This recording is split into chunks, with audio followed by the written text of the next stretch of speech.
Ashama akkam jirtu daawwattoota Shinniigaa Broadcasting Service oduu yeroo kana qabannee jirra. Dursa hangafoota oduu. Ajjecha Haacaaluu booda hokkora kaastan jedhamuun kanneen himataman hidhaa waggaa tokkoo hanga 22 adabaman.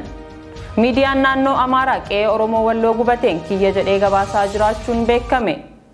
UN qondaalli Itiyoophiyaan komii irratti dhiyeessite biyyaa akka bahu murteesse. Daawwattoota keenya oduu kan isinitti Mu'ani Rahmat Siraajii amma oduu bal'inaan. Tarkaanfii waraana bilisummaa Oromoo fudhatu jabaatee itti fufe. Waboon zoonii lixaa ona gidaamii ganda shookaatti guyyaa kaleessaa bitootessa 31/2021 waraana mootummaa maqaa sakatta'an bobba'ee irratti haleellaa raawwateen 15 battalatti ajjeesuun 7 ol madoo daddammii hin qabne adabuun beeksisee jira. Muhammad Diksiso erga mirga wabiin hidhaa irraa hiikamee booda deebi'ee poolisootaan to'atame. Gabaasa dabalataaf Oliifan Margaa. Manni murtii aanaa magaalaa Jimmaa dhaddacha gaafa 7/2013 ooleen Muhammad Diksiso yeroo lammaffaadhaaf wabiidhaan akka gadhiifamu murteessee ture. Abukaatoon isaa obbo Obsinaan Girmaa erga mirgi wabii eegameefiin booda poolisiin osoo gad hin dhiisin torbee 2 oliif turuu himan. Haa ta'uutii har'a kamisa ganama qarshii wabiidhaaf gaafatame kanfalee mana dhaatii ba'ee erga namootaanis wal argeen booda poolisiin deebisee to'annoo jala oolchee jedhan. Poolisoonni humna addaa Oromiyaa paatrooliidhaan fuudhanii deemuu isaaniitiin alatti eessa akka geessan quba akka hin qabnes himan obbo Obsinaan. Muhammad Diksoo waliin to'atamanii kan turan qondaalli quunnamtii uummataa Yuunivarsiitii Jimmaa Dr. Wandimuu Laggasaaf barsiisaa Mulgeetaa Shittee garuu ammaan dura wabiidhaan lakkifamuu isaanii himan. Muhammad Diksoo guraandhala darbe waltajjii eebba barattoota Yuunivarsiitii Jimmaa irratti sagalee mormii namoota hidhamaniif haqa Haacaaluu Hundeessaaf jedhu erga dhageesseen booda ture kan hidhame. Lixa Oromiyaa Baabboo Gambeelitti waraanni mootummaa uummata nagaa fixe. Gabaasa dabalataaf Oliifan Margaa. Kibxata galgala sa'a 12 dura dabballoonni mootummaa aanaa Baabboo Gambeel ganda Boonee jedhamtutti manarra deemuun galgaluma sana uummanni walga'iif akka bahu ajajaa turuun isaanii beekameera. Haaluma kanaan uummanni naannoo sanaa waltajjii halkanii waamaman kana sodaachaa bakka addaa Saddeeqa Abbaa Duumessoo jedhamutti walga'anii kan turan yoo ta'u namoonni yeroo walga'iin kun waamame bakka sanatti walga'an namoota 40 akka ta'antu himama. Farra guutuu jiraataan ganda sanaa obbo Daggafaan himaniiru. Ajjechaa sanarraa kan hafan maatiin obbo Daggafaan yeroo ammaa dhokatanii bosona naannoo sanaa keessa kan jiran ta'uu dubbatu. Erga bosona seenanii har'a guyyaa 3 ta'uu kan himan obbo Daggafaan gara manaatti deebi'uu akka hin dandeenyeef yoo deebi'an dabballoonni mootummaa maqaa walga'iitiin uummata waamuun ajjeesan akka isaan ajjeesuu malanis himaniiru. Yeroo ammaa waraanni mootummaa Itoophiyaa namoota madaa'an bakka sanaa funaananii hospitaala Najjoo geessuun dookimeentarii fiilmii irratti hojjechuuf waraabaa akka jiran beekameera. Mootummaan federaalaaf naannoo Oromiyaa gocha badii ofii qindeessee raawwate kanatti abaa'oo shaneetu raawwate jechuun himachaa turuun isaa kan yaadatamudha. Ajjecha Haacaaluu booda hokkora kaastan jedhamuun kanneen himataman hidhaa waggaa tokkoo hanga 22 adabaman. Ajjecha artiist Haacaaluu Hundeessaa hordofee namoota hokkora kakaasanii fi yakka ajjechaa raawwatan jedhaman hidhaa waggaa tokkoo hanga 22 adabamuu abbaan alangaa waliigala federaalaa beeksise. Godinaalee 6 keessatti namoonni 3,373 akka seeraan gaafataman taasifamee jira jedheera ibsi abbaan alangaa waliigalaa federaalaa fuula feesbuukii isaa irratti baase. Haaluma kanaan namoota seeratti dhiyaatan harka 100 keessaa 90 kan ta'an irratti murteen akka irratti darbu gochuun danda'amee jira jedha ibsi kun. Mootummaan Itoophiyaa kanneen ajjecha artiist Haacaaluu Hundeessaa haalaan shakkaman kanneen akka Laamroot Kamaal bilisaan hidhaarraa hiikaa kanneen ajjeefamuu artiistii kana mufachuun miira gaddaa mul'isan waan itti isaan yakku tokko utuu hin qabaatin ragaa roga hin qabne irratti qindeessuun hidhaa ulfaataa akkanaa irratti dabarsuun mootummichi garam akka jiru kan agarsiisu ta'uun ifoomee jira. Miidiyaan naannoo Amaaraa qe'ee Oromoo Walloo gubateen kiyya jedhee gabaasaa jiraachuun beekame. Oliifan Margaa gabaasa dabalataa qaba. Mootummaan naannoo Amaaraa tibba darbe liyyuu haayiliif milishaatti bobbaasuun qe'ee Oromoo Walloo ibiddaan kan gube yoo ta'u Oromoota nagaa hedduus ajjeesuusaa gabaafamaa tureera.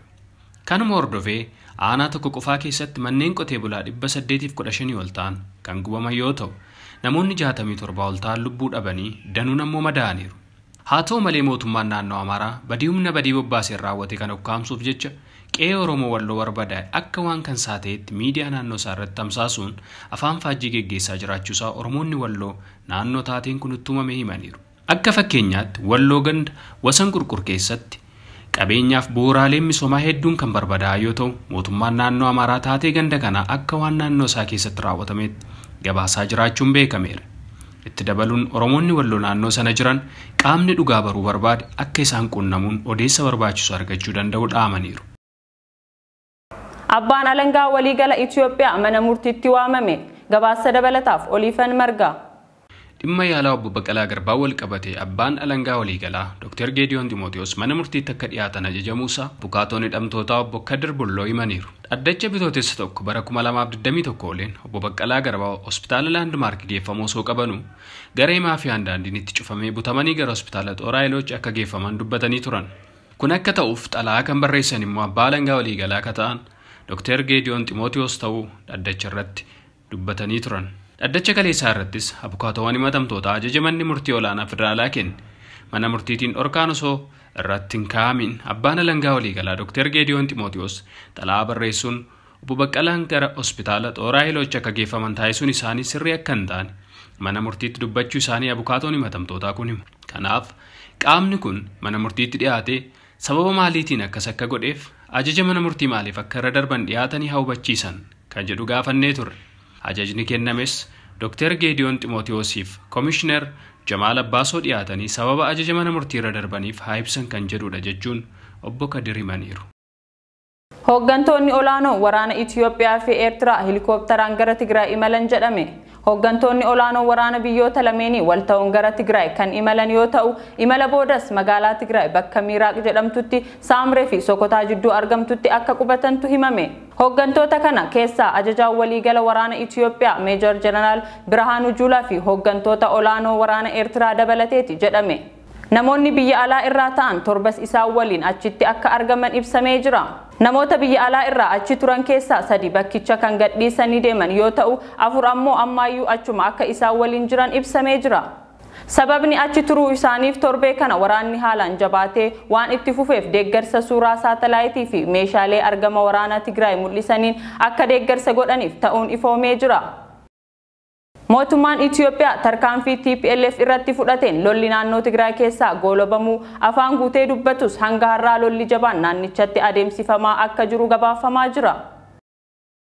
Miidiyaan guddichi Eertiraa dubbii himaa ministeera dhimma ala Itoophiyaa Ambaasaadar Diinaa Muftii qeeqe. Gabaasa dabalataaf Oliifan Margaa. Dubbii guyyaa walabummaa Eertiraa sababeeffachuun dubbii himaa ministeera dhimma alaa Ambaasaadar Diinaa Muftii dubbatan ilaalchisee Eertiraan Pirees dabalatee miidiyaan gurguddaan mootummaa biyyattii qeeqa gurguddaa dhiyeessaa jiru. Kana hordofee dubbii himaa ministeera dhimma alaa Ambaasaadar Diinaa Muftii dubbii guyyaa walabummaa Eertiraa ilaalchisuun dubbataniin burjaajii uumameef dhiifama jedhan. Dubbiin isaan dubbatan garmalee waan hubatameef burjaajii uumee jedhan Ambaasaadar Diinaan. Ambaasaadar Diinaan ibsa kennaniin viidiyoon gabaabaa waa'ee Eertiraa itti dubbatan miidiyaalee hawaasummaa irratti qoodamuu hordofee lammiileen Eertiraa komiif mormii dhageessaa jiru.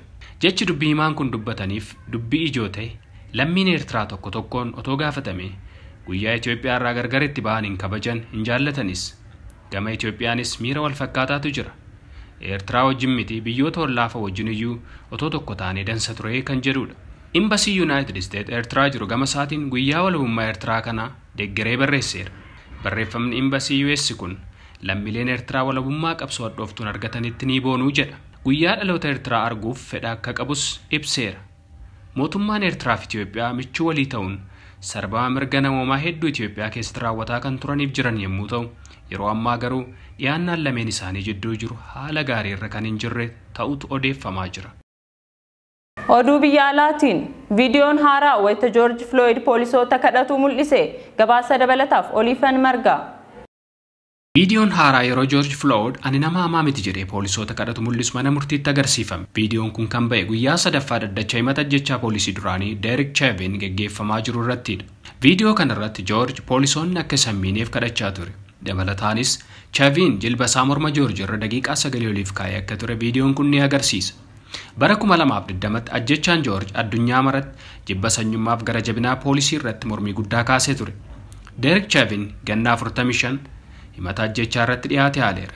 Abukaatonni isaas George ganna 46 kan du'e sababa rakkoo fayyaa qabanuu fi qoricha namaa dooc akka malee fayyadamee waan tureefi jedhu.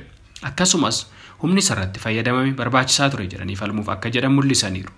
Namoonni dhaddacha kana ilaalan akka himanitti viidiyoon gocha Joorji to'annoo jala ooluusaa duraaf booda agarsiisu kun ba'uun isaa abbootiin alangaa himata du'a isaaf sababa kan ta'e qoricha sammuu namaa adochuudha jedhu sana kuffisuuf kan baasan fakkaataa jedhu. Teerii Heeneriin jibba sanyummaa na ijibbaachise yeroon ga'ee jennu amma jechuun miidiyaaf ibsa kenne.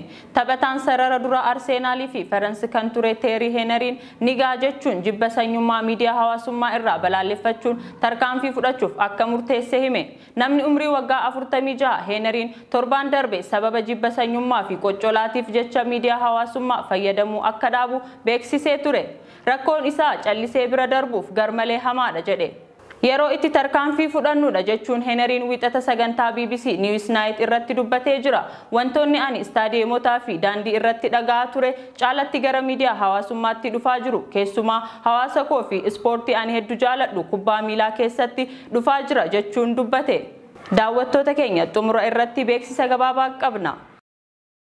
Beeksisa jijjiirraa tamsaasaa Shinniigaa Broadcasting Service miidiyaa antummaan quuqama saba isaaf hojjechaa jiru yoo ta'u daran tamsaasa isaa golee maraan ga'uuf jijjiirraa tamsaasaa taasisee jira. Shinniigaa Broadcasting Service tamsaasa isaa HD Higher Definitioniin kan isin biraan gahaa ture yoo ta'u bakka hundumaa haala salphaan qaqqabuuf yaada hawaasa biraa isaaf dhiyaate fudhatee tamsaasa isaa gara SD Standard Definitioniitti deebisuuf murteessee jira. Haaluma kanaan Shinniigaa Broadcasting Service yeroo gabaabaa jidduutti tamsaasa isaa HD Higher Definition irraa gara SD Standard Definitioniitti ka jijjiiru ta'uu dursee isin beeksisa. Shinniigaa Broadcasting Service foddaa televiziyoona keessan irratti argachuuf Satellite Eutelsat 8WB TP DAE6 Frequency and Polarization 11,555 Vertical Symbol Rate 27,500 FEG 7/8 Modulation